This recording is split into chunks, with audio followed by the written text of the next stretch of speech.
MD विक्री करणारे 2 तरुण इंदिरानगर पोलीस स्टेशनच्या हद्दीत अंमली पदार्थ विरोधी पथकाच्या जाळ्यात।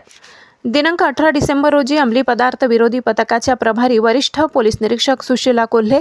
यांना विश्वसनीय सूत्रांकडून मिळालेल्या माहितीनुसार रोहन बिपिन गोठी वय 18 वर्ष, राहणार Shivram building, flat number 108, Kishornagar, Ranenagar, Sameer Amol Wankhede वय 18, महाकाली चौक, महालक्ष्मी मंगल कार्यालया शेजारी, सिडको, नाशिक हे दोघे एमडी हा अंमली पदार्थ घेऊन येणार असल्याची माहिती मिळाल्यावर